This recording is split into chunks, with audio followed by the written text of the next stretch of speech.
ஆன்மீக நண்பர்கள் அனைவருக்கும் அன்பு கலந்த வணக்கங்கள்.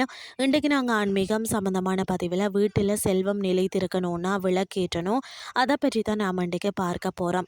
ஒளி வடிவான இறைவனை தீபமேற்றி வழிபடுவது எல்லா மங்களங்களையும் தந்து வாழ்வை பிரகாசிக்க செய்யும். தினசரி விளக்கேற்றும் வீட்டில் அன்னை மகாலட்சுமியின் அருள் நிறைந்திருக்கும்.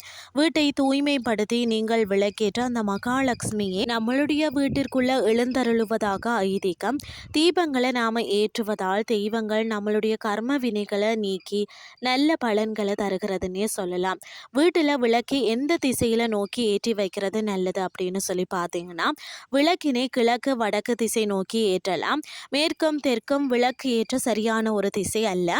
அதனால் இறந்தவர்களுக்கு கர்மா செய்யும் போது குறிப்பிட்ட அந்த நாட்களில் மட்டும்தான் தெற்கு திசையை நோக்கி விளக்கினை ஏற்றணும். மற்றபடி தெற்கு திசையை நோக்கி நம்மளுடைய வீட்டில் விளக்கு ஏற்றக்கூடாது. தீபத்தை எப்போது ஏற்றணும்னு சொல்லி பார்த்தீங்கன்னா, வாசல் தெளித்து கோலமிட்ட பிறகு தான் பூஜை அறையில் விளக்கு ஏற்றணும்.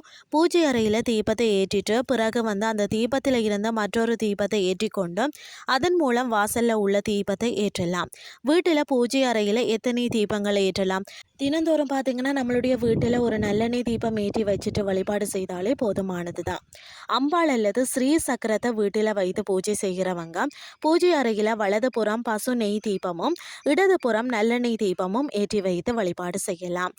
எந்த திரியை கொண்டு விளக்கு ஏற்றலாம்னு சொல்லி பார்த்தீங்கன்னா, பருத்தியால் ஆன பஞ்சு திரி அல்லது தாமரை தண்டு திரி கொண்டு வீட்டிலையும் கோவிலையும் விளக்கு ஏற்றலாம். அதிலும் தாமரை தண்டினால் ஆன திரியில ஏற்றும் விளக்குக்கு அதிக பலனுண்டுண்டே சொல்லலாம். விளக்கின் திரி எத்தனை இதழ்களில் இருக்கணும்னு சொல்லி பார்த்தீங்கன்னா, திரியானது 1, 2, 3 என்ற எந்த கணக்கில் வேண்டுமானாலும் இருக்கலாம். மேலும் தீபம் அணையாமல் எரியும் அளவிற்கு திரியினை போடணும். அதில் எந்த கட்டுப்பாடும் இல்லை.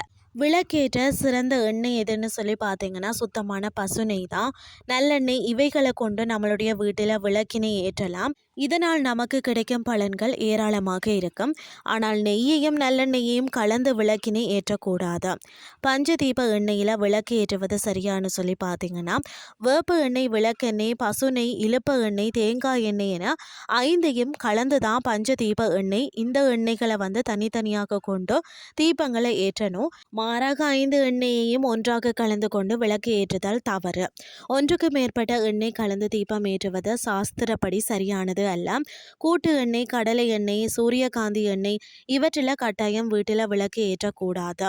அதாவது வேப்ப எண்ணெயை கொண்டு விளக்கேற்றும் போது தான் அதை வீட்டின் நுழைவாயில் மாடத்தில் வைக்கணுமே தவிர வீட்டிற்குள்ளே வைக்கக்கூடாது. நம்மளுடைய வீட்டில் சாந்தமான தெய்வங்களை மட்டுமே வச்சு வழிபாடு செய்கிறோம். ஆனால் ஆலயங்களில் சாந்தமான தெய்வம், உக்கிரமான தெய்வம் இரண்டையும் சேர்த்து வழிபடுவோம். ஆகையால் விளக்கு ஏற்றுவதில் சிறு வேறுபாடு உள்ளது. ஆலயங்களில் பார்த்தீங்கன்னு சொன்னால் நெய், நல்லெண்ணெய், இழுப்பு எண்ணெய் இவைகளில் விளக்கு ஏற்றலாம். இன்றைய ஆன்மீகம் சார்ந்த பதிவு உங்களுக்கு பிரயோசனமாக அமைஞ்சிருக்கும்னு சொல்லி நானும் நம்புகிறேன். இதே மாதிரி மற்றொரு ஆன்மீகம் சார்ந்த பதிவோடு உங்களை சந்திக்கிறேன். நன்றி.